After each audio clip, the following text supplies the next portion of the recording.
ஹெர்முஸ் ஜலசந்தி பிரதேசத்தில் களமிறங்கப் போவதாக அறிவித்த டொனால்ட் ட்ரம்பும் கடல் விருந்துகளோடு காத்துக் கொண்டிருக்கும் ஈரானிய கடற்படையினரும் ஹெர்முஸ் ஜலசந்தி பிரதேசத்திலே பற்றி எரியும் 11 எண்ணெய் கப்பல்களும் சவுதி அரேபியாவின் ராஸ்டனூரா எண்ணெய் சுத்திகரிப்பு நிலையத்தை இலக்கு வைத்து மீண்டும் மேற்கொள்ளப்பட்டிருக்கக்கூடிய தாக்குதல்களும் ஈரானினுடைய ராஜதந்திர தாக்குதலும் மேலும் சவுதி அரேபிய எண்ணெய் தளங்களுக்கு எதிரான தாக்குதல்களுக்கு பின்னால் இஸ்ரேலிய ஆக்கிரமிப்பு தான் இருக்கின்றது என்கின்ற செய்திகள் உண்மையானவையா?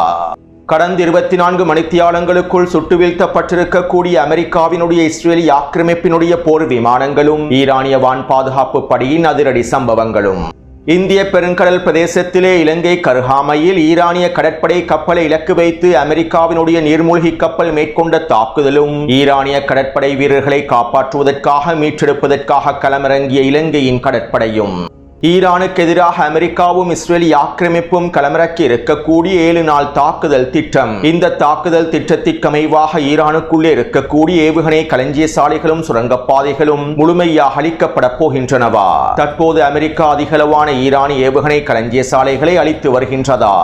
ஈராக்கின் குர்திஸ்தான் பிரதேசத்திலே ஈரான் மேற்கொண்ட அதிரடியான ஏவுகணை தாக்குதல்களும் கொத்து கொத்தாக தட்டி தூக்கப்பட்டிருக்கக்கூடிய குர்திஷ் பயங்கரவாதிகளும் பிரிவினைவாதிகளும் அவர்களுடைய தலைவர்களும் தரைமட்டமாக்கப்பட்டிருக்கக்கூடிய மிக முக்கியமான தளமும் அவசரமாக மக்களை வெளியேற்றும் ஈரானிய IRGC இராணுவமும்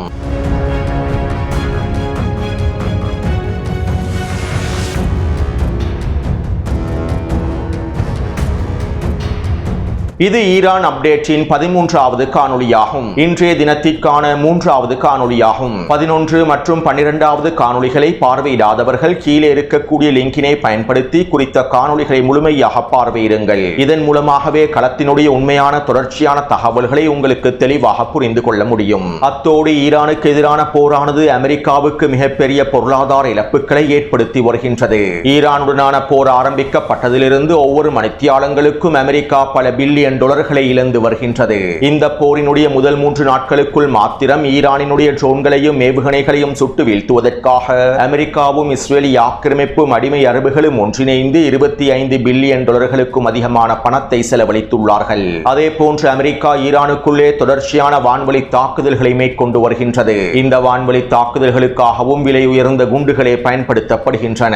அது மட்டுமல்லாமல் ஈரானுக்கு எதிரான தாக்குதல்களை மேற்கொள்வதற்காக மத்திய கிழக்கு முழுவதும் அமெரிக்கா இருக்கக்கூடிய வான்படைகளுக்கும் கடற்படைகளுக்கும் பல மில்லியன் டாலர் பணத்தை செலவழித்து வருகின்றது. இந்த கடற்படைகளையும் வான்படைகளையும் மத்திய கிழக்கில் வைத்திருப்பதற்காக ஒவ்வொரு மணித்தியாலங்களுக்கும் அமெரிக்கா பல மில்லியன் டாலர்களை செலவழித்து வருகின்றது. மேலும் இந்த போர் ஆரம்பிக்கப்பட்டு 4 நாட்கள் முடிவடைந்திருக்கக்கூடிய நிலைமையில் 40 பில்லியன் டாலர்களுக்கும் அதிகமான பணத்தை அமெரிக்கா செலவிட்டிருப்பதாக அமெரிக்க ஆய்வாளர்களே கருத்துக்களை வெளியிட்டுள்ளார்கள். இதனால் தற்போது டொனால்ட் ட்ரம்பினுடைய நிர்வாகம் மேலதிகமாக 50 பில்லியன் டாலர்களை அமெரிக்காவினுடைய டொனால்ட் ட்ரம்பின் நிர்வாகம் கோரியுள்ளது. அதுவும் இன்னும் 7 வாரங்களுக்கு ஈரானுக்கு எதிரான போரை நீடிப்பதற்காகவே 50 பில்லியன் டாலர்களை டொனால்ட் ட்ரம்பினுடைய நிர்வாகம் கோரியுள்ளது. இதற்கான அனுமதிகள் இன்றைய தினம் வழங்கப்படும் என்றும் எதிர்பார்க்கப்படுகின்றது. அத்தோடு இந்த ஒரு வாரத்திற்குள் ஈரான் அதிகளவான ஏவுகணை தாக்குதல்களையும் ட்ரோன் தாக்குதல்களையும் மேற்கொண்டால் அமெரிக்காவினுடைய இந்த 50 பில்லியன் டாலர்களும் 3 நாட்களுக்குள்ளேயே தீர்ந்துவிடும். அத்தோடு மத்திய கிழக்கு பிராந்தியத்திலே அமெரிக்காவினுடைய சொத்துக்களுக்கு மிகப்பெரிய இழப்புகள் ஏற்படுத்தப்பட்டு வருகின்றன. அடிமை அரபு நாடுகளில் அமெரிக்கா அமைத்திருக்கக்கூடிய இராணுவ கட்டளை தளங்கள், ஒருங்கிணைப்பு மையங்கள், ராடர் கருவிகள், இன்னும் அமெரிக்காவினுடைய ஏனைய முக்கியமான நலன்கள் என ஒட்டுமொத்தமாக எடுத்து நோக்கினால் 2 டிரில்லியன் டாலர்கள் பெறுமதி அளவிலான சொத்துக்கள் மத்திய கிழக்கில் இருப்பதாக மதிப்பிடப்பட்டுள்ளது. அதாவது இந்த அடிமை அரபு நாடுகளில் இருக்கக்கூடிய அமெரிக்காவினுடைய ஒட்டுமொத்த நலன்களையும் கட்டளை தளங்களையும் ஈரான் முழுமையாக தரைமட்டமாக்கினால் அமெரிக்காவுக்கு 2 டிரில்லியன் டாலர்கள் நட்டம் ஏற்பட்டுவிடும். அதே போன்று ஈரானுக்கு எதிரான போரை டொனால்ட் ட்ரம்பினுடைய நிர்வாகம் இன்னும் ஒரு மாதத்திற்கு நீடிக்குமாக இருந்தால் போர் செலவுகள் மாத்திரம் 1 டிரில்லியன் டாலர்களை தாண்டிவிடும் என அமெரிக்க ஆய்வாளர்களும் பொருளாதார நிபுணர்களும் எச்சரிக்கைகளை வெளியிட்டுள்ளார்கள். அதாவது ஈரானுடனான அமெரிக்காவினுடைய போரானது மிகப்பெரிய பொருளாதார இழப்புகளை அமெரிக்காவுக்கு ஏற்படுத்த போகின்றது. மேலும் இந்த பொருளாதார இழப்புகளை அதிகப்படுத்தும் நோக்கத்தோடும் அமெரிக்காவுக்கு உச்சழுத்தங்களை வழங்கும் நோக்கத்தோடுமே ஈரான் இந்த போரை மிக நீண்ட போராகவும் திட்டமிட்டுள்ளது. அடுத்து அமெரிக்காவும் இஸ்ரேலிய ஆக்கிரமிப்பும் ஈரானுக்குள்ளே உச்ச தாக்குதல்களை மேற்கொண்டு வருகின்றார்கள். ஈரானினுடைய அரசு நிர்வாக கட்டிடங்களையும் பாதுகாப்பு கட்டிடங்களையும் ஈரான் இஸ்லாமிய குடியரசினுடைய ஒட்டுமொத்த அலகுகளையும் சிதைக்கும் நோக்கத்தோடும் இந்த தாக்குதல்களை அமெரிக்காவும் இஸ்ரேலிய ஆக்கிரமிப்பும் மேற்கொண்டு வருகின்றது. மேலும் இப்படியான நிலைமையில் இன்னும் 3-4 நாட்களுக்குள் அடிமை அரபு நாடுகளிடம் இருக்கக்கூடிய வான் பாதுகாப்பு ஏவுகணைகள் முழுமையாக தீர்ந்துவிடும். அமெரிக்காவினுடைய நட்பு நாடுகளிடமிருந்து வான் பாதுகாப்பு ஏவுகணைகள் அடிமை அரபுகளுக்கு வழங்கப்பட்டாலும் ஒரு வாரத்திற்கு மேலால் தாக்குப்பிடிக்க முடியாது. மேலும் இந்த நிலைமையை எதிர்கொள்வதற்காக டொனால்ட் ட்ரம்பினுடைய நிர்வாகம் ஈரானுக்கு எதிரான போரிலே சவுதி அரேபியாவையும் ஐக்கிய அரபு அமீரகத்தையும் நேரடியாக களமிறக்குவதற்கான வேலை திட்டங்களையும் முன்னெடுத்து வருகின்றது. அது மட்டுமல்லாமல் தற்போது டொனால்ட் ட்ரம்பும் நெட்டன்யாகவும் ஒன்றிணைந்து ஈரானுக்கு எதிரான 7 நாள் தாக்குதல் திட்டத்தினை நடைமுறைப்படுத்தியுள்ளார்கள். அதாவது இன்னும் 7 நாட்களுக்குள் ஈரானிய ஏவுகணைகளையும் ட்ரோன்களையும் சுட்டு வீழ்த்துவதற்காக இருக்கக்கூடிய வான் பாதுகாப்பு அமைப்புகள் அனைத்தும் வான் பாதுகாப்பு ஏவுகணைகள் அனைத்தும் தீர்ந்துவிடும். எனவே இந்த வான் பாதுகாப்பு ஏவுகணைகள் முழுமையாக தீர்ந்து விடுவதற்கு முன்பு நாங்கள் ஈரானினுடைய ஏவுகணை களஞ்சிய சாலைகளையும் ஏவுகணை ஏவுதளங்களையும் ட்ரோன்களையும் ட்ரோன் களஞ்சிய சாலைகளையும் முழுமையாக அழித்துவிட வேண்டும் என்று அமெரிக்காவும் இஸ்ரேலிய ஆக்கிரமிப்பும் திட்டமிட்டுள்ளார்கள். இதற்கமைவாகவே தற்போது 7 நாட்களை கொண்டிருக்கக்கூடிய இந்த தாக்குதல் திட்டத்தினை நடைமுறைப்படுத்தியுள்ளார்கள். மேலும் இந்த தாக்குதல் திட்டத்திற்கமைவாக ஈரானினுடைய ஏவுகணை களஞ்சிய சாலைகளை இலக்கு வைத்தும் ஏவுகணை தளங்களை இலக்கு வைத்தும் ட்ரோன் களஞ்சிய சாலைகளை இலக்கு வைத்தும் உச்ச தாக்குதல்கள் மேற்கொள்ளப்படும் என தெரிவிக்கப்படுகின்றது. மேலும் நேற்றிரவிலிருந்தே அமெரிக்காவும் இஸ்ரேலிய ஆக்கிரமிப்பும் ஈரானுக்கு எதிரான இந்த உச்ச தாக்குதல்களையும் ஆரம்பித்து விட்டார்கள். அத்தோடு நாங்கள் ஈரானின் அதிகளவான ஏவுகணை களஞ்சிய சாலைகளை அழித்து வருகின்றோம். ஈரானின் மிக முக்கியமான ஏவுகணை சுரங்கப்பாதைகள் அழிக்கப்பட்டு விட்டன. இன்னும் சில ஏவுகணை தளங்களும் களஞ்சிய சாலைகளும் மாத்திரமே எஞ்சியுள்ளது என டொனால்ட் ட்ரம்பும் நெட்டன்யாகுவும் அறிக்கைகளை வெளியிட்டு வருகின்றார்கள். மேலும் இந்த அறிக்கைகளை பயன்படுத்தி சர்வதேச ஊடகங்களும் இந்திய ஊடகங்களும் ஈரானின் ஏவுகணை தளங்கள் இவ்வாறு அழிக்கப்பட்டு விட்டது அவ்வாறு அழிக்கப்பட்டு விட்டது என செய்திகளை வெளியிடுகின்றார்கள். உண்மையில் நாங்கள் தற்போதைய சூழ்நிலையில் அமெரிக்காவினுடைய இஸ்ரேலிய ஆக்கிரமிப்பினுடைய இந்த தாக்குதல்கள் தொடர்பாக தெளிவாக புரிந்திருக்க வேண்டும். அதாவது ஈரானுக்குள்ளே இருக்கக்கூடிய ஏவுகணை களஞ்சிய சாலைகள் ஏவுகணை சுரங்கப்பாதைகள் ட்ரோன் களஞ்சிய சாலைகள் மலைப்பாங்கான பிரதேசத்திற்குள்ளேயே உருவாக்கப்பட்டுள்ளன. மிகவும் வீரியமான மலைகளுக்குள்ளேயே வடிவமைக்கப்பட்டுள்ளன. இதனால் குறித்த ஏவுகணை களஞ்சிய சாலைகளை இலக்கு வைத்து அமெரிக்காவினாலும் இஸ்ரேலிய ஆக்கிரமிப்பினாலும் நேரடியாக தாக்குதல்களை மேற்கொள்ள முடியாது. அவ்வாறு தாக்குதல்களை மேற்கொண்டாலும் ஏவுகணை களஞ்சிய சாலைகளுக்கு மிகப்பெரிய சேதங்கள் ஏற்படுத்தப்படாது. இதனால் அமெரிக்காவும் இஸ்ரேலிய ஆக்கிரமிப்பும் இந்த ஏவுகணை களஞ்சிய சாலைகளின் மலை பிரதேசங்களுக்குள்ளே அமைக்கப்பட்டிருக்கக்கூடிய இந்த ஏவுகணை களஞ்சிய சாலைகளின் நுழைவாயில்களை இலக்கு வைத்தே தாக்குதல்களை மேற்கொள்கின்றன. ஏவுகணை களஞ்சிய சாலைகளின் நுழைவாயில்களை இலக்கு வைத்து தாக்குதல்களை மேற்கொண்டால் குறித்த ஏவுகணை களஞ்சிய சாலைகளுக்குள்ளே இருக்கக்கூடிய ஏவுகணைகளை ஈரானினால் பயன்படுத்த முடியாமல் போய்விடும். இது ஈரானிய ஏவுகணை திறன்களை பாரிய அளவில் குறைத்துவிடும். இந்த திட்டத்திற்கமைவாகத்தான் தற்போது அமெரிக்காவும் இஸ்ரேலிய ஆக்கிரமிப்பும் ஏவுகணை களஞ்சிய சாலைகளின் நுழைவாயில்களை இலக்கு வைத்து தாக்குதல்களை மேற்கொள்கின்றது. அதே நேரம் ஒவ்வொரு ஏவுகணை களஞ்சிய சாலைகளுக்கும் பல நுழைவாயில்கள் காணப்படுகின்றன. ஒரு ஏவுகணை களஞ்சிய சாலைக்கு குறைந்தது 6 நுழைவாயில்களை ஈரான் அமைத்து வைத்துள்ளது. எனவே ஒரு களஞ்சிய சாலையை முடக்க வேண்டுமாக இருந்தால் அமெரிக்கா இந்த 6 நுழைவாயில்களையும் முடக்க வேண்டும். மேலும் ஈரானுக்குள்ளே நூற்றுக்கணக்கான மலை பிரதேசங்களுக்குள் ஆயிரக்கணக்கான ஏவுகணை களஞ்சிய சாலைகள் காணப்படுகின்றன. இதனால் இன்னும் ஒரு வாரத்திற்கு டொனால்ட் ட்ரம்பும் நெட்டன்யாகுவும் ஒன்றிணைந்து தாக்குதல்களை மேற்கொண்டாலும் ஈரானில் இருக்கக்கூடிய 20% ஏவுகணை களஞ்சிய சாலைகளின் நுழைவாயில்களை மாத்திரமே இலக்கு வைத்து தாக்குதல்களை மேற்கொள்ள முடியும் என்றும் 20% ஏவுகணை களஞ்சிய சாலைகளை மாத்திரமே முடக்க முடியும் என்றும் மத்திய கிழக்கு ஆய்வாளர்கள் தெரிவித்துள்ளார்கள். அடுத்து இங்கிருக்கக்கூடிய இன்னும் மிக முக்கியமான விடயம் என்னவென்றால் 12 நாள் போரின் போதும் இஸ்ரேலிய ஆக்கிரமிப்பு இவ்வாறு தான் ஏவுகணை களஞ்சிய சாலைகளின் நுழைவாயில்களை இலக்கு வைத்து தாக்குதல்களை மேற்கொண்டது. இதனால் ஈரானினுடைய மேற்கு பிரதேச ஏவுகணை களஞ்சிய சாலைகள் முடக்கப்பட்டன. இதைத் தொடர்ந்து ஈரான் மத்திய மற்றும் கிழக்கு பிரதேசத்தில் இருக்கக்கூடிய ஏவுகணை களஞ்சிய சாலைகளையே பயன்படுத்தியது. ஆனால் தற்போது அவ்வாறல்ல. 12 நாள் போருக்கு பின்பு ஈரான் கற்றுக்கொண்ட பாடத்தை பயன்படுத்தி பல தரமான காய் நகர்த்தல்களையும் வேலை திட்டங்களையும் ஈரான் மேற்கொண்டுள்ளது. அதாவது இந்த ஏவுகணை களஞ்சிய சாலைகளின் நுழைவாயில்களை இலக்கு வைத்து அமெரிக்காவும் இஸ்ரேலிய ஆக்கிரமிப்பும் தாக்குதல்களை மேற்கொண்டால் இந்த நுழைவாயில்களை 24 மணித்தியாலங்களுக்குள் 48 மணித்தியாலங்களுக்குள் முழுமையாக மீள சரி செய்வதற்கான வேலை திட்டங்களையும் காய் நகர்த்தல்களையும் ஈரான் மேற்கொண்டுள்ளது. 12 நாள் போருக்கு பின்பே இதற்கான வேலை திட்டங்களை ஈரான் மேற்கொண்டுள்ளது. இதற்கமைவாகவே ஏவுகணை தளங்களுக்கு அருகாமையில் ஏவுகணை களஞ்சிய சாலைகளுக்கு அருகாமையில் அதிகளவான மண்ணையும் ஈரான் நிரப்பி வைத்திருந்தது. இதனால் தான் தற்போது ஈரானினுடைய மேற்கு பிரதேசத்தில் இருக்கக்கூடிய ஏவுகணை களஞ்சிய சாலைகள் நுழைவாயில்களும் ஏவுகணை தளங்களும் முழுமையாக செயற்படுகின்றன. அமெரிக்காவும் இஸ்ரேலிய ஆக்கிரமிப்பும் குறித்த நுழைவாயில்களை இலக்கு வைத்தாலும் 24 மணித்தியாலங்களுக்குள் ஈரான் இவற்றை சரி செய்து விடுகின்றது. இதன் மூலமாக குறித்த களஞ்சிய சாலைகளில் இருக்கக்கூடிய ஏவுகணைகளை ஈரானினால் முழுமையாக பயன்படுத்த முடியும். எனவே டொனால்ட் ட்ரம்பினுடைய நெட்டன்யாகுவினுடைய இந்த 7 நாள் தாக்குதல் திட்டமானது ஒருபொழுதும் ஈரானிய களத்தில் வெற்றி அளிக்கப் போவதில்லை.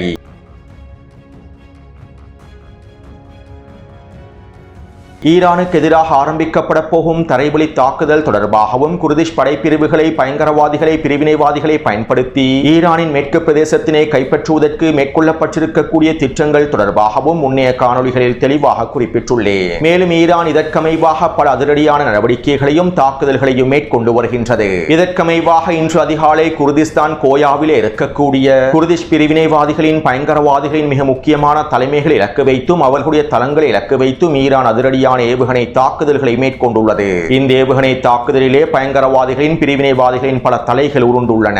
குர்திஷ் ஆயுத குழுக்களின் தாயகமாக இருக்கக்கூடிய அசாதி கேம்பை இலக்கு வைத்தும் ஈரான் அதிரடியான ஏவுகணை தாக்குதல்களை மேற்கொண்டுள்ளது. இந்த தாக்குதலில் குறித்த பிரதேசம் தரைமட்டமாக்கப்பட்டுள்ளது. அத்தோடு கடந்த வாரமே ஈரானிய IRGC ராணுவம் வடமேற்கு எல்லை பிரதேசத்தில் அதிகளவான இராணுவத்தினை குவித்திருந்தது. மேலும் தற்போது இந்த தரைவழி தாக்குதல்களை முறியடிக்கும் நோக்கத்தோடு குறித்த எல்லை பிரதேசத்தில் இருக்கக்கூடிய மக்களை முழுமையாக வெளியேறுமாறும் IRGC ராணுவம் கட்டளையிட்டுள்ளது. அடுத்து ஈரான் அதனுடைய சாகச தாக்குதல்களை தொடர்ச்சியாக மேற்கொண்டு வருகின்றது. இதற்கமைவாக கடந்த 24 மணித்தியாலங்களுக்குள் அடிமை அரபு நாடுகளில் இருக்கக்கூடிய அமெரிக்க தளங்களுக்கு எதிராக ஈரான் 35க்கும் அதிகமான தாக்குதல்களை மேற்கொண்டுள்ளது. அதாவது 35க்கும் அதிகமான ஏவுகணைகளும் ட்ரோன்களும் பயன்படுத்தப்பட்டு தாக்குதல்கள் மேற்கொள்ளப்பட்டுள்ளன. மேலும் இந்த தாக்குதலிலே பஹ்ரைனில் இருக்கக்கூடிய மிக முக்கியமான அமெரிக்காவின் ஒருங்கிணைப்பு மையம் ஒன்று அளிக்கப்பட்டுள்ளது. பஹ்ரைன் முழுவதும் அமெரிக்காவினுடைய கடற்படைக்கு சொந்தமான பல ஒருங்கிணைப்பு மையங்கள் இருக்கின்றன. அமெரிக்காவினுடைய 5ஆம் கட்ட படைப்பிரிவே முழுமையாக பஹ்ரைனுக்குள் இருக்கின்றன. இதனால் பஹ்ரைனுக்குள் இருக்கக்கூடிய அமெரிக்காவினுடைய ஒட்டுமொத்த ஒருங்கிணைப்பு மையங்களையும் தளங்களையும் ஈரான் படிப்படியாக தரைமட்டமாக்கி வருகின்றது. இதற்கமைவாக இன்று அதிகாலையும் பஹ்ரைனில் தாக்குதல்கள் மேற்கொள்ளப்பட்டிருப்பதாக தெரிவிக்கப்படுகின்றது. அடுத்து 2 நாட்களுக்கு முன்பு சவுதி அரேபியாவினுடைய அரம்கோ நிறுவனத்திற்கு சொந்தமான ராஸ் டனூரா எண்ணெய் சுத்திகரிப்பு நிலையத்தை இலக்கு வைத்து ட்ரோன் தாக்குதல்கள் மேற்கொள்ளப்பட்டிருந்தன. மேலும் இன்று மதியமும் குறித்த எண்ணெய் தளத்தை இலக்கு வைத்து சுத்திகரிப்பு நிலையத்தை இலக்கு வைத்து ட்ரோன் தாக்குதல் ஒன்று மேற்கொள்ளப்பட்டுள்ளது. இந்த தாக்குதலினால் குறித்த எண்ணெய் தளத்தில் சிறிய சேதங்கள் ஏற்படுத்தப்பட்டிருப்பதாக தெரிவிக்கப்படுகின்றது. அதே நேரம் குறித்த ட்ரோனை நாங்கள் சுட்டு வீழ்த்தி விட்டோம் என்றும் இந்த தாக்குதலினால் சேதங்கள் எதுவும் இல்லை என்றும் சவுதி அரேபியாவினுடைய பாதுகாப்பு அமைச்சகம் அறிவித்தது. ஆனால் உண்மையில் குறித்த பகுதியில் சேதங்கள் ஏற்பட்டிருப்பதாகவே தெரிவிக்கப்படுகின்றது. மேலும் குறித்த தாக்குதலானது ஈரானின் ஷஹீத் ட்ரோன்கள் மூலமாக மேற்கொள்ளப்பட்டிருப்பதாக தெரிவிக்கப்படுகின்றது. அத்தோடு 2 நாட்களுக்கு முன்பு குறித்த தளத்தை இலக்கு வைத்து மேற்கொள்ளப்பட்டிருந்த தாக்குதல்கள் ஈரானால் மேற்கொள்ளப்பட்ட தாக்குதல் அல்ல, இஸ்ரேலிய ஆக்கிரமிப்பினால் மேற்கொள்ளப்பட்ட தாக்குதல் என செய்திகள் வெளியாகி இருந்தன. ஈரானினுடைய ஒரு சில ஊடகங்களும் இந்த செய்திகளை வெளியிட்டிருந்தன. என்னை பொறுத்தவரையில் ஈரான் தான் இந்த தாக்குதலை மேற்கொண்டுள்ளது.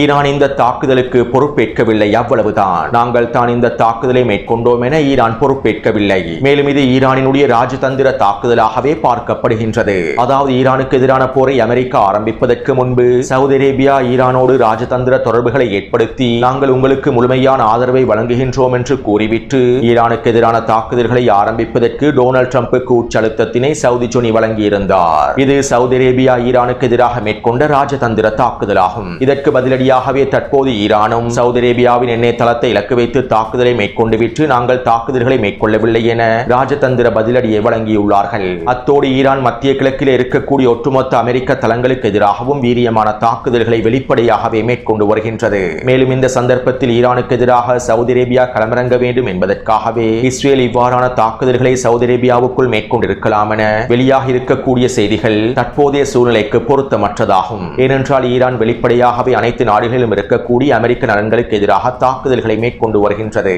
எனவே இந்த சந்தர்ப்பத்தில் இந்த வாதங்களை முன்வைப்பது பொருத்தமற்றதாகும். அத்தோடு இந்த அடிமை அரபுகளுடனான போரை ஈரான் ஒருபொழுதும் மறுக்கவில்லை. முன்னைய காணொலியிலும் நான் இவை தொடர்பாக குறிப்பிட்டிருந்தேன். ஈரானுக்கு எதிராக சவுதி அரேபியாவும் ஐக்கிய அரபு அமீரகமும் ஏனைய அடிமை அரபுகளும் களமிறங்கினால் அது ஈரானுக்கு இன்னும் ஒரு மிகப்பெரிய வாய்ப்பாகவே இருக்கும். அமெரிக்காவுக்கு உச்சழுத்தங்களை வழங்குவதற்கான இன்னும் ஒரு மிகப்பெரிய வாய்ப்பாகவே இருக்கும். எனவே இதற்கமைவாகவே தற்போது ஈரானும் தந்திரமான காய் நகர்த்தல்களை ராஜதந்திர பதிலடிகளை வழங்கி வருகின்றது.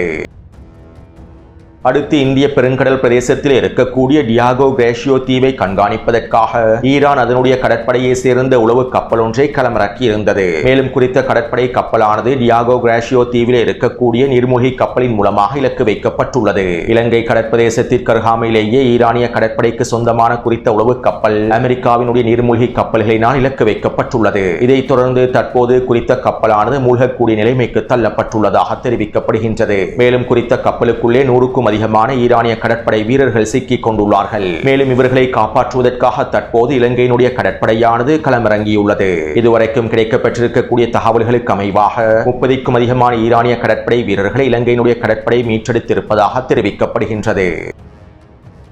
அடுத்து ஹெர்மோஸ் ஜலசந்தி பிரதேசத்திலே நாங்கள் முழுமையாக களமிறங்கப் போகின்றோம். ஹெர்மோஸ் ஜலசந்தி பிரதேசத்தை எங்களுடைய கட்டுப்பாட்டுக்கு கீழால் கொண்டு வரப்போகின்றோம். ஹெர்மோஸ் ஜலசந்தி பிரதேசத்தினூடான கப்பல் போக்குவரத்தை பாதுகாக்கப் போகின்றோம் என டொனால்ட் ட்ரம்ப் அறிவிப்புகளை வெளியிட்டுள்ளார். இவ்வாறு டொனால்ட் ட்ரம்ப் அறிவிப்புகளை வெளியிட்டு 6 மணித்தியாலங்களுக்குள் ஹெர்மோஸ் ஜலசந்தி பிரதேசத்திலே ஈரான் 3 எண்ணெய் கப்பல்களை அழித்துவிட்டது. தற்போது ஹெர்மோஸ் ஜலசந்தி பிரதேசத்தில் மொத்தமாக 10 எண்ணெய் கப்பல்கள் மூழ்கிக் கொண்டிருக்கின்றன, தீப்பற்றி எரிந்து கொண்டிருக்கின்றன. மேலும் இன்று மதியம் ஐக்கிய அரபு அமீரகத்தின் கடற்கரை பிரதேசத்திலே நிலை கொண்டிருக்கக்கூடிய இன்னும் ஒரு எண்ணெய் கப்பலை இலக்கு வைத்தும் ஈரானிய கடற்படையினர் தாக்குதல்களை மேற்கொண்டுள்ளார்கள். அத்தோடு ஈரானிய கடற்படையினர் ஹெர்மோஸ் ஜலசந்தி பிரதேசத்தில் தயாராகவே இருக்கின்றார்கள். அமெரிக்காவுக்கு கடல் விருந்தை வழங்குவதற்கு முழுமையாக தயாராக இருக்கின்றார்கள். இந்த கடல் விருந்தின் போது ஈரானிய கடற்படையினர் அவர்களுடைய அதிரடியான புதிய ஆயுதங்களையும் கன்னி வெடிகுண்டுகளையும் களமிறக்குவார்கள். இதற்கான முழுமையான தயார்படுத்தல்கள் மேற்கொள்ளப்பட்டுள்ளன. அத்தோடு இந்த போரின் ஆரம்பத்தின் போது ஹெர்மோஸ் ஜலசந்தி பிரதேசத்தை ஈரான் முழுமையாக இழுத்து முடிவிட்டது. இருப்பினும் ஒரு சில கப்பல்களுக்கு மாத்திரம் அனுமதி வழங்கியிருந்தது. ஆனால் தற்போது முழுமையாக இழுத்து முடிவிட்டதாக எந்த ஒரு கப்பலுக்கும் எந்த ஒரு வணிக கப்பலுக்கும் எண்ணெய் கப்பலுக்கும் நாங்கள் அனுமதிக்கப் போவதில்லை என ஈரானிய கடற்படையினர் உத்தியோகபூர்வமாக அறிவித்துள்ளார்கள். அடுத்து கடந்த 24 மணித்தியாலங்களுக்குள் ஈரானிய வான் பாதுகாப்பு படையினர் அமெரிக்காவினுடைய F-15 போர் விமானம் ஒன்றையும் இஸ்ரேலிய ஆக்கிரமிப்பு போர் விமானம் ஒன்றையும் சுட்டு வீழ்த்தியுள்ளார்கள். அமெரிக்காவினுடைய போர் விமானத்தை சுட்டு வீழ்த்தி இருப்பதாக தஸ்னிம் ஊடகம் அறிவித்துள்ளது. மேலும் இவை தொடர்பான காணொலிகள் வெளியாக இருக்கவில்லை. அதே நேரம் இஸ்ரேலிய ஆக்கிரமிப்பு போர் விமானம் சுட்டு வீழக்கூடிய காணொலிகள் வெளியாக இருந்தன. இருப்பினும் தற்போது குறித்த போர் விமானம் எங்களுடைய போர் விமானம் அல்ல, அது அமெரிக்காவினுடைய போர் விமானம் என இஸ்ரேலிய ஆக்கிரமிப்பு தெரிவித்துள்ளது. எனவே இந்த காணொலி தொடர்பான கருத்துக்களை பதிவிடுங்கள். அடுத்த காணொலியை விரைவாக பதிவிடுகின்றேன். தொடர்ந்தும் என்னுடன் இணைந்திருங்கள். நன்றி, வணக்கம்.